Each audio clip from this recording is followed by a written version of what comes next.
JCB ঢুকছে, অনেক আন্দোলনের পরে এই জেসিপি ঢুকিয়ে সমস্ত আবর্জনা মুক্ত করা হচ্ছে। এখন এই জেসিপি গাড়ি ঢুকছে।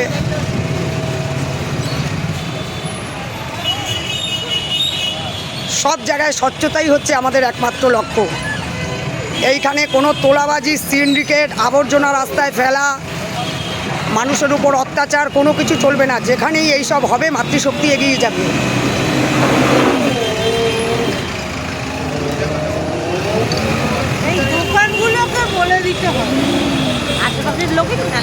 এখানে না হবে কোনো টয়লেট, না হবে কোনো নোংরা ফেলা। যে ফেলবে তার ফটো তুলে রেখে দেবে এবং কর্পোরেশনে কমপ্লেন করা হবে।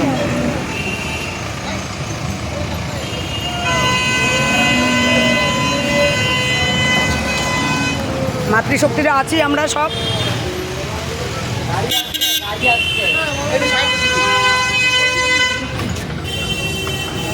করবে করবে এই জেসিবি পাঠাবে এখানে।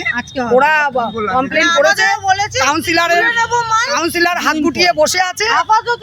এইরকম পরিস্থিতি, আশেপাশের পাবলিক সমস্ত ক্ষতিগ্রস্ত হচ্ছে, ডেঙ্গু, ম্যালেরিয়া। এই পরিস্থিতিতে কমপ্লেন করে এসেছিলাম যে কাউন্সিলরের কাছে, কাউন্সিলর কিন্তু কোনো গুরুত্ব দেয়নি। আজকে কর্পোরেশন অফিসে গিয়ে সিইওর সঙ্গে কথা বলেছি, বলার পর সিইও লোক পাঠিয়েছে। এখন যতটা সম্ভব এরা পরিষ্কার করবে। এখানে আমরা একটা হেলথ ডেস্ক বানাবো, সহায়তা কেন্দ্র। সরকারি, রাজ্য সরকার এবং কেন্দ্র সরকারের প্রকল্পগুলো যাতে সবাই সাধারণ মানুষ সুস্থভাবে পায়, সেই ব্যাপারেই এই সহায়তা কেন্দ্র করা হচ্ছে।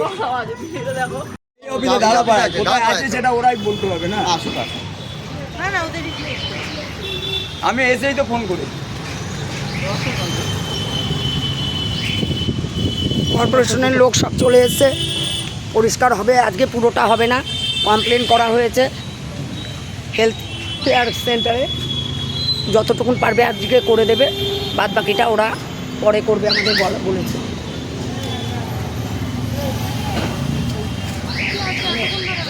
আমরা এমনি একটা সাইডে ছিলাম, একটা সাইডে কাজ করছি। আপনাদের উপর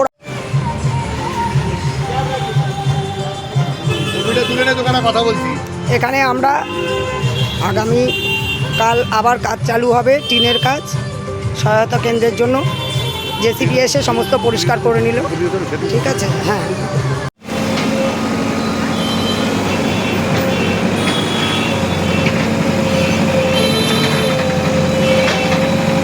বেহালা পূর্ব 115 নম্বর ওয়ার্ডের স্বচ্ছ ভারত অভিযান আমরা মাতৃশক্তিরাই শুরু করে দিলাম।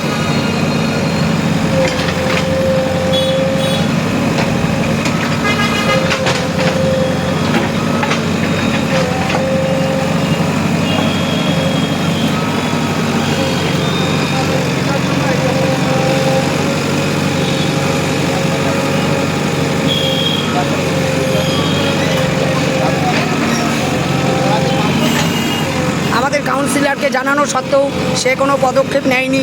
তারপরে কর্পোরেশন অফিসে সিইওর সঙ্গে যোগাযোগ করে আমাদের ইমিডিয়েট ব্যবস্থা করার জন্য জানানো হয়। উনি আমাদের সম্পূর্ণ সহযোগিতা করেছেন।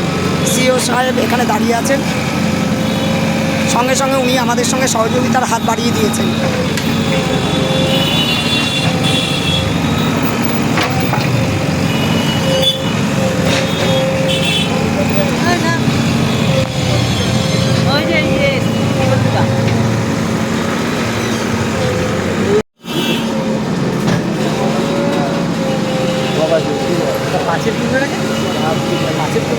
না, এটা অস্থায়ী একটা ক্যাম্প করা হচ্ছে। শুধু প্লাস্টিক আর নোংরা। হ্যাঁ,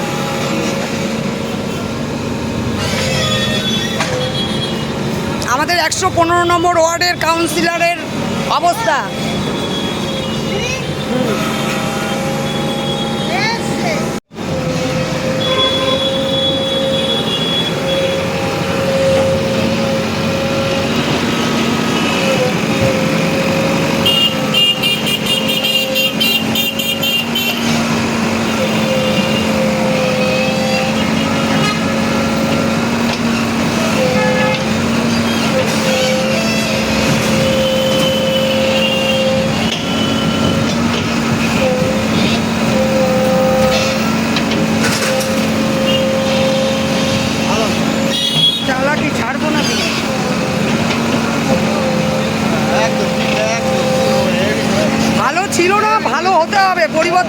জন্যই মানুষ চেয়েছে,